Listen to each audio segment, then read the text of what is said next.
네, 앞서 전해드린 대로 지난 2분기 국민소득이 4년 반 만에 0.1% 감소했습니다. 국내 총생산 GDP 성장률은 0.3%로 미약하나마 성장을 했는데 국민소득은 뒷걸음질한 것입니다. 고용 없는 성장은 많이 들어봤지만 소득 증가 없는 성장이 벌어지고 있는 것입니다. 이규진 보도데스크와 최근 경제 상황에 대해 이야기 나눠보겠습니다. 안녕하세요. 네, 안녕하세요. 네, 글로벌 경제도 참 안 좋은데 우리 경제도 참 어려운 것 같습니다. 국민소득이 줄었다고 하는데 어느 정도인가요? 예, 경제가 많이 안 좋죠. 먼저 국민소득 즉 GNI가 뭔지부터 알아보겠습니다. 한 나라의 국민이 일정 기간 동안 벌어들인 임금, 이자, 배당 등의 소득을 모두 합친 게 GNI입니다. 오늘 한국은행이 2015년 2분기 잠정 국민소득을 발표했는데요. 1분기에 비해서 이 GNI, 즉 국민소득이 0.1% 줄었습니다. 2분기 국민소득이 475조 9천억 원이니까 1분기보다 5천억 원 줄어든 것입니다. 약간 줄었다고도 보여지는데 왜 충격이라고 말을 하는 거죠? 예, 경제가 성장하는데 소득이 줄었다는 것이 근본적으로 불안한 것입니다. 경제 성장률을 중시하는 이유는 성장을 하면 소득이 늘어나고 또 일자리도 늘어나는 것을 기대하는 것 때문인데요. 지난 2분기 그러니까 4, 5, 6월 3달 동안 메르스와 가뭄 사태를 겪었지만 그래도 국내 총생산은 1분기보다 소폭 0.3% 성장했습니다. 그런데 소득은 거꾸로 감소한 것이죠. 성장을 하면 뭐하냐 하는 얘기가 나올 법합니다. 이번 국민소득 감소는 또 2010년 4분기 마이너스 1.9% 줄어든 이후 4년 반 만에 처음 줄어든 것입니다. 오랜만에 국민소득이 감소할 수도 있는 거 아니냐. 분기소득일 뿐이다. 이렇게 볼 수도 있지만 현 경제팀의 1학기 기말고사 성적표가 약재점이라는 얘기가 되는 겁니다.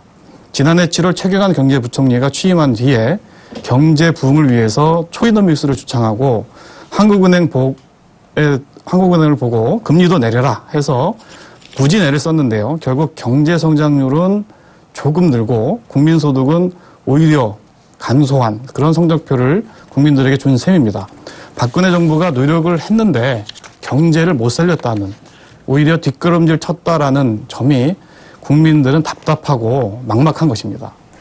네, 정부의 눈치가 보여서인지는 모르겠지만 한국은행은 이번 국민소득 감소 일시적이다라면서 선을 그었다죠.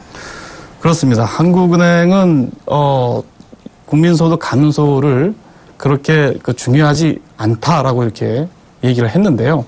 이유는 2분기에 해외에서 받아오는 배당이 1분기에 비해서 많이 줄었다. 일시적인 것이다. 이렇게 설명하고 있습니다. 그런데 그런 측면이 있는 것은 사실입니다. 그런데 문제는 해외에서 받아온 이자와 배당이 1분기에 비해서 2분기에 무려 4조 정도가 준 것은 맞는데요. 동시에 국민소득을 구성하는 요소 중에서 해외 이자, 배당만 있는 게 아니라 교육 조건도 중요하게 작용하고 있습니다.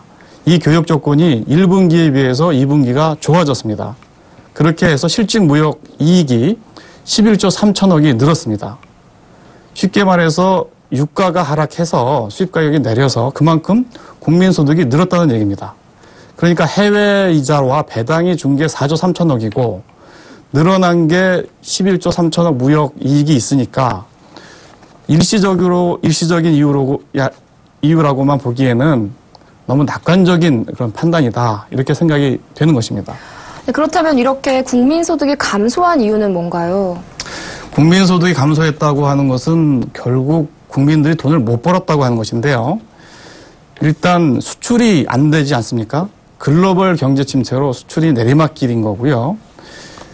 우리나라 상품을 사주고 있는 유럽, 또 우리나라 수출의 26% 비중을 차지하고 있는 중국이 경기 침체가 완연합니다. 그래서 지난달 한국 수출액은 6년 만에 가장 큰 폭으로 하락을 했고 1년 전보다 14.7%가 줄어들었고요. 일본으로 수출도 24.4% 큰 폭으로 줄었습니다. 수출이 이렇게 안 되고 있으니까 그만큼 돈을 못 벌고 있는데요. 내수는 그 전부터 수출이 좋은 시기가 2, 3년 전 있었는데요. 그때도 내수는 안 좋았습니다. 계속 안 좋은 건데요. 쉽게 생각하면 금융권에서 대거 감원을 하고 있고요. 대우조선 등 이런 그 어려운 대기업들이 역시 구조조정을 해서 직원들이 많이 나가고 있죠. 대기업 정규직들이 이제 감원 칼바람을 맞고 있는데요. 상대적으로 더 열악한 중견 중소기업 근로자들이나 비정규직 근로자들은 상황이 더 안 좋죠. 자영업자들도 힘들다고 아우성이고요. 불황이란 말을 달고 살고 있습니다. 이처럼 내수가 빈사 상태에 빠져 있으니까 국민 소득이 늘 수가 없는 것입니다. 네, 그렇다면 현재의 경제 상황이 기업과 가게가 모두 부진한 가운데 정부가 간신히 떠받치는 모양새다. 이렇게 봐도 될까요? 네, 정확한 표현입니다.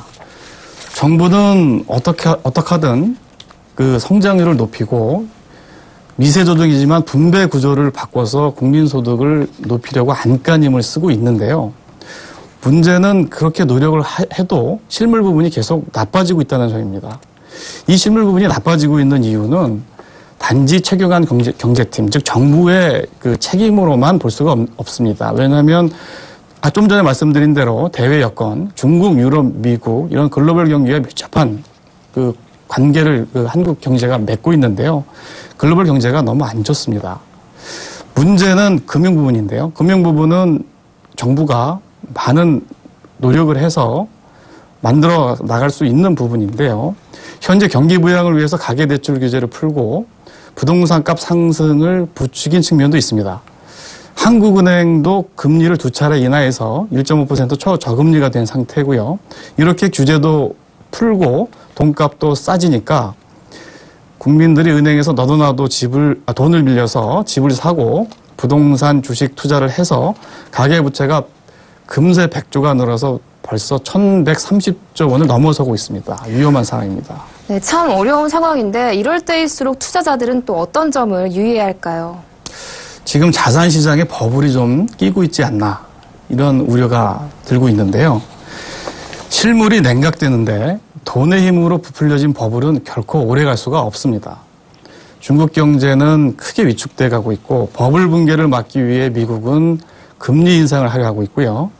신흥국 중심으로 해서 디플레이션 위기설까지 나오고 있습니다. 설상가상인 거죠. 실로 걱정이 아닐 수 없는 상황인데요. 무엇보다 정부가 버블을 키워온 점은 경기 부양을 위해 불가피했다는 것을 인정한다 해도 버블이 터지면 우리 투자자들이 크게 피해를 볼 수밖에 없습니다. 그래서 우리 투자자들은 신중한 대응을 해야 되는 그런 시점인 것으로 생각됩니다. 네, 최근 어려운 경제 상황에 대해서 이규진 보도데스크와 함께했습니다. 오늘 말씀 잘 들었습니다. 고맙습니다.